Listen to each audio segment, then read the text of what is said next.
The war between the United Galactic Cooperative ULC and the Keva Empire had raged for 5 grim years. The ULC had managed to push the Keva back to their own system, but at a steep cost. The ULC's member worlds had suffered extensive losses in both resources and lives. However, there was one notable exception. The Terran they had abstained from the conflict, citing dissatisfaction with the ULC's refusal to grant them a seat on the council despite the Terran's advanced capabilities. As the tide began to turn in favor of the Keva, the ULC council was besieged with urgent communications.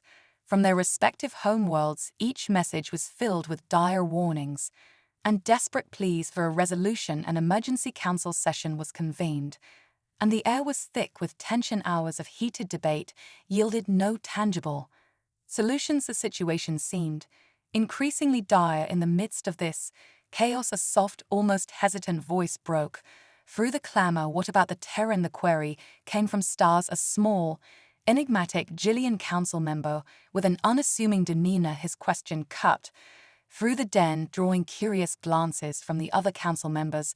A ripple of laughter swept through the chamber. The idea of involving the Terran in such a critical matter seemed ludicrous to many. However, Stars remained composed, his gaze steady as he waited for the mirth to subside. "We have maintained good relations with the Terran, engaged in trade, and to my knowledge, they have never acted deceitfully. I am personally acquainted with their world leader, and he is a man of considerable respect." Council member Tabor of the Ice System, known for his skepticism, interjected. "While it is true the Terran do not seek to expand their territory, nor do they reproduce at the rate of the Keva, their constant internal conflicts are troubling. They seem to act more like unruly children than mature beings." A growl of agreement came from the Farrick council member. "The continued internal strife is precisely why we have consistently denied them a council seat. Perhaps one day, when they demonstrate maturity and cooperation, they may be considered worthy of a place among us." Stars leaned forward, his green cat-like eyes narrowing thoughtfully. "Perhaps we should consider a different approach. What if we extend an olive branch and offer them a seat on the council? We could treat them as the young adults of our own houses." The council chamber erupted once more, this time in a cacophony of dissent and disbelief. The other council members jeered at the idea, dismissing it as impractical and naive, but Stars remained resolute. "We are losing the war," he declared. "Once the noise had subsided, the blockade is failing, and the Kavar will soon break through. What do we have to lose by trying a new strategy?" Slowly, voices began to speak in favor of the proposal. Emotion carried, and it was decided that Stars, given his personal connection with the Terran leader, would extend the offer of a council seat. Little did they know this decision would change the course of the war and the very fabric of the galaxy. Stars tapped on his datapad, and a large council view screen flickered to life, establishing a connection. After a brief moment, the screen displayed the smiling face of the Terran leader council member. "Stars, it's good to hear from you," the Terran leader greeted warmly. "Did you receive the Alaskan crab I sent for your daughter's wedding?" "I'm sorry I couldn't attend personally." "Yes, I received them, and they were delightful." "Thank you," Stars replied. "Unfortunately, my call is related to urgent matters of system politics." The Terran leader's expression grew serious as he listened intently to Stars outline the dire situation facing the ULC and the deteriorating status of the blockade. After a moment of contemplation, the Terran leader muted the communication. On the screen, he could be seen conferring with a high-ranking military officer adorned with an array of medals and insignia. When the Terran leader returned to the conversation, his face was set in a determined expression. 3 days, we will send our best." With that, the communication was abruptly terminated, leaving the council chamber in stunned silence. The abruptness of the Terran leader's response and the cryptic nature of his words left the council members both intrigued and unsettled. What did he mean by our best?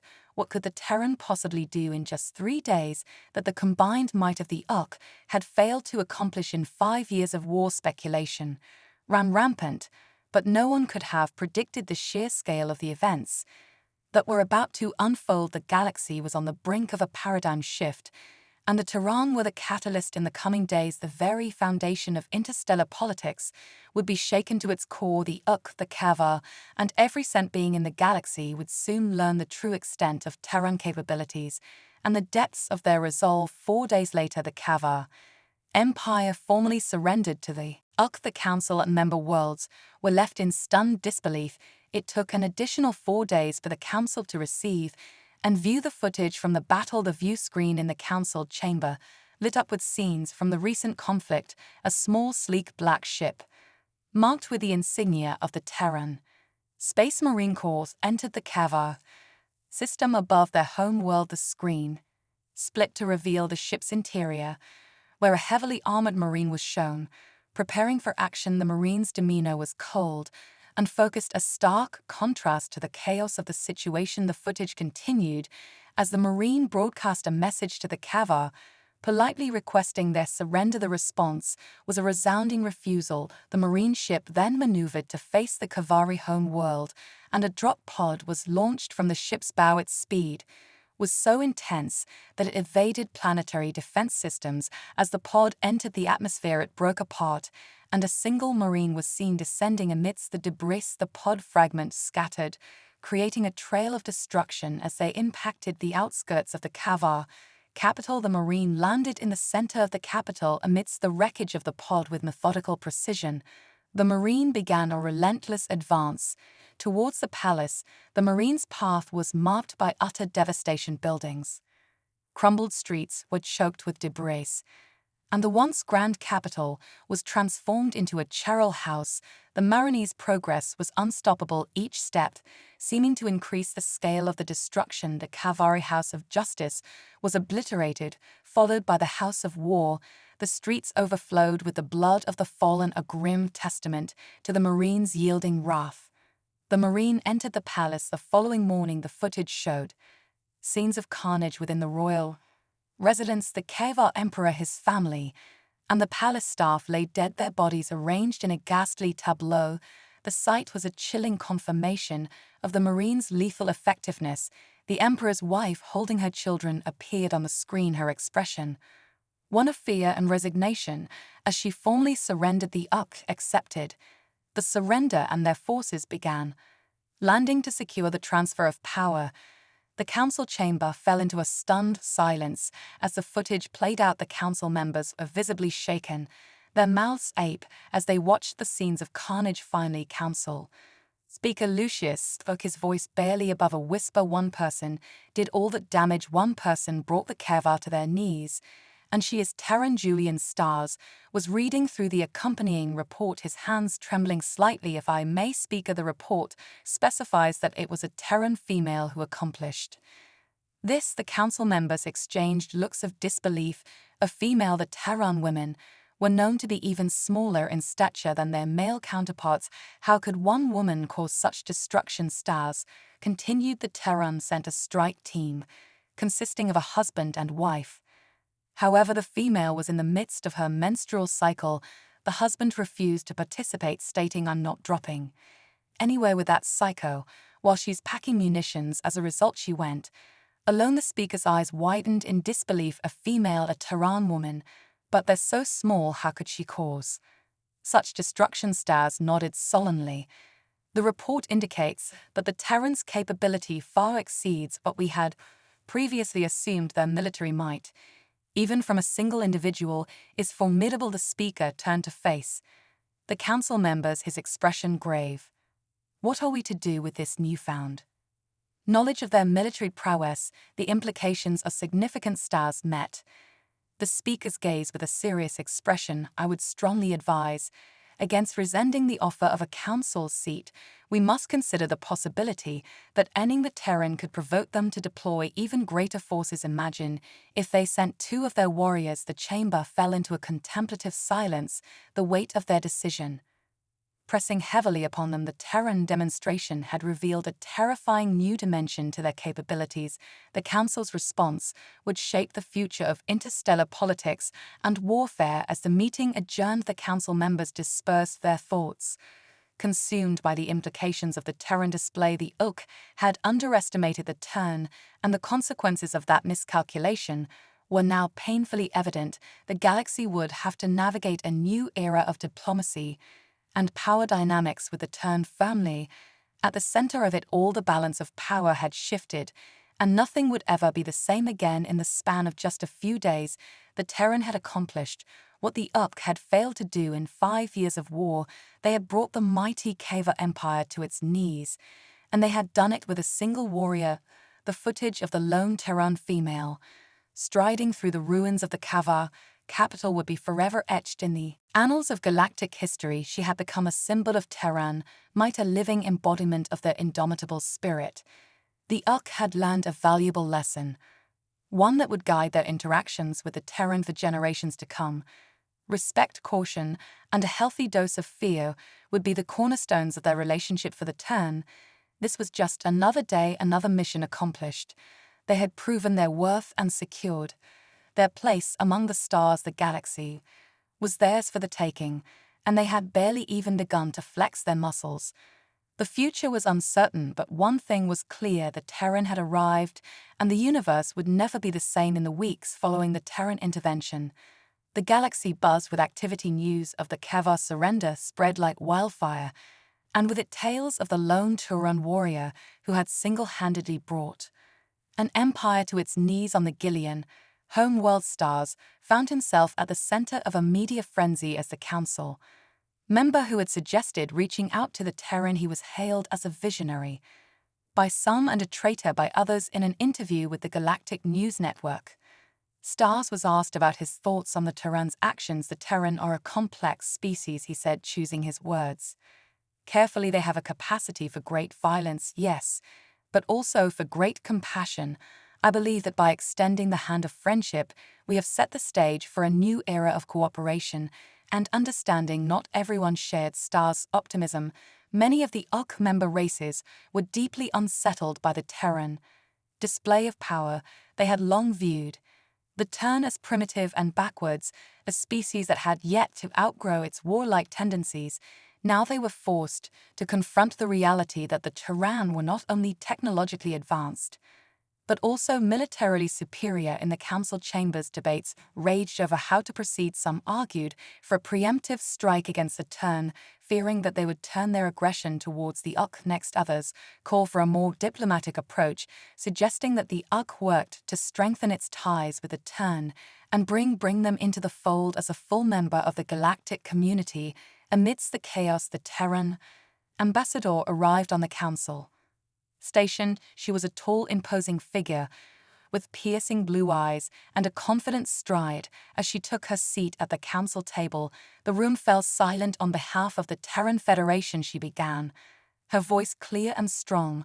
I would like to express our gratitude for the trust and faith you have placed in us. We are honored to take our place among the great races of the galaxy and look forward to working together towards a brighter future for all. Her words were met with a mix of applause and nervous murmurs. The Terran were here to stay, and the Urk would have to learn to work with them, whether they liked it or not. As the council meeting adjourned, Stars approached the Terran ambassador. Welcome to the Urk, he said, extending his hand in the traditional Terran greeting.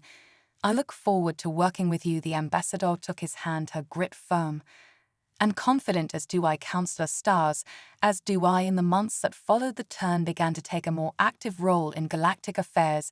They sent their ships to aid in humanitarian missions, their scientists to collaborate on research projects, and their diplomats to negotiate trade agreements and treaties.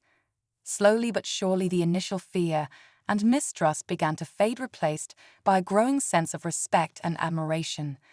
The Terran were not the monsters that many had imagined them to be, but rather a complex and multifaceted species with much to offer the galaxy. Of course, there was still those who harbored resentment towards the Terran, who saw their ascension as a threat to the established order. But as time passed and the benefits of Terran involvement became clear, even the most stubborn of critics were forced to admit that the galaxy was better off with the Terran as allies than as enemies. And so a new chapter in galactic history began, one marked by cooperation, innovation, and the ever-present reminder of the Terran capacity for both destruction and creation. The future was uncertain, but one thing was clear: the Terran would be at the forefront, shaping The destiny of the galaxy for generations to come a year had passed. Since the Terran took their seat on the Galactic Council in that time, much had changed. The Terran had proven themselves to be invaluable allies, their technological prowess and military might a welcome addition to the Ix resources, but it was not just their strength that had earned them respect. The Terran had also shown a surprising capacity for diplomacy and cooperation. They had brokered peace deals between warring factions, provided aid to worlds in need, and shared their knowledge and an expertise freely. Yet, for all their contributions, the Terran remained an enigma. Their culture was so alien, their ways of thinking so foreign, that even their closest allies found them difficult to understand at times. This was a fact that Stas pondered as he sat in his office reviewing reports from the latest council meeting. The Terran had proposed a bold new initiative, the joint exploration mission into uncharted space. Beyond the boundaries of the known galaxy, it was an exciting prospect, but also a daunting one. The risks were enormous, the challenges unknown, and yet the Terran seemed undaunted. They spoke of the mission with a sense of enthusiasm and determination that was infectious. As Stas molded over the proposal, his thoughts drifted to the Terran ambassador. In the months since her arrival, she had become a familiar presence on the council station, her quick wit and sharp intellect earning her the respect and admiration of her peers. But there was something else about her, something that Stas couldn't quite put his finger on, a sense of purpose, perhaps, or a deep-seated resolve. Whatever it was clear that she represented the best of her species, their courage, their ingenuity, their unrelenting spirit. A chime at the door interrupted Stas's musings. Enter, he called out, straightening in his seat. To his surprise, it was the Terran ambassador herself who stepped into his office. She was dressed in her usual crisp uniform, her dark hair pulled back in a tight bun. Ambassador Stas greeted her, rising to his feet.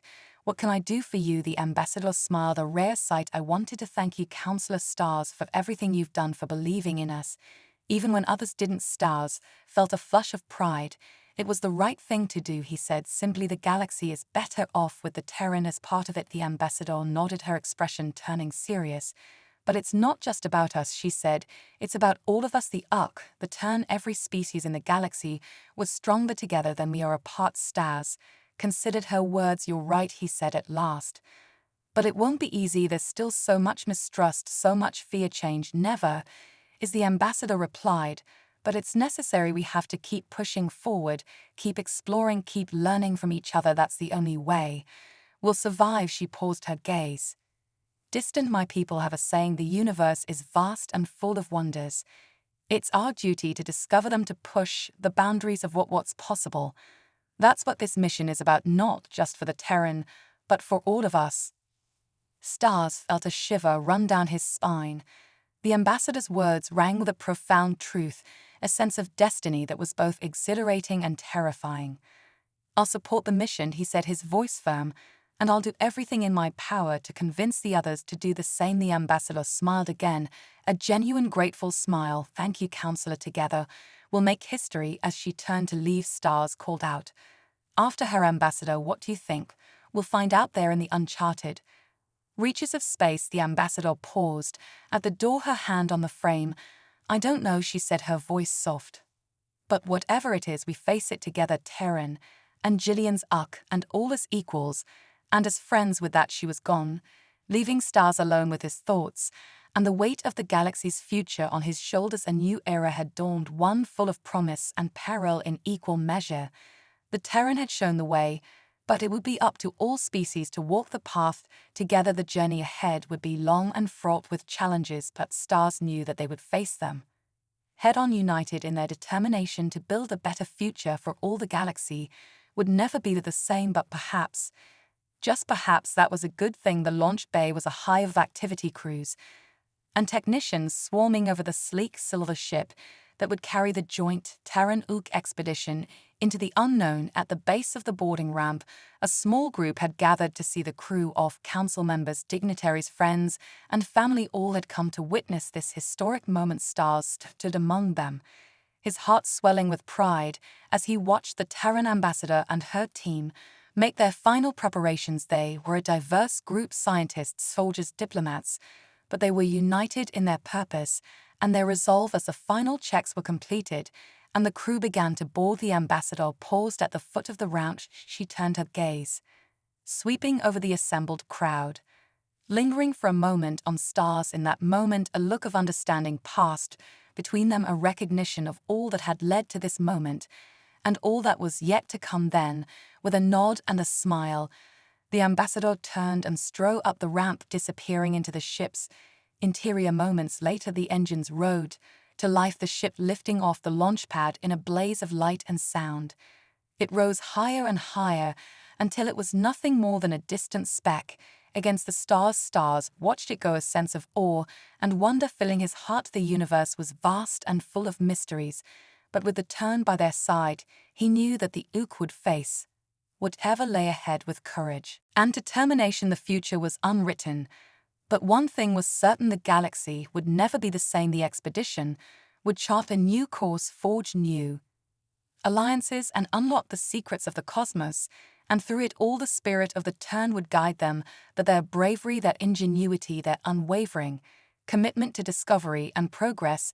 As the ship disappeared from view, Stars took a deep breath, his mind already racing with the possibilities of what lay ahead. A new chapter had begun, and the story of the galaxy was just beginning to unfold.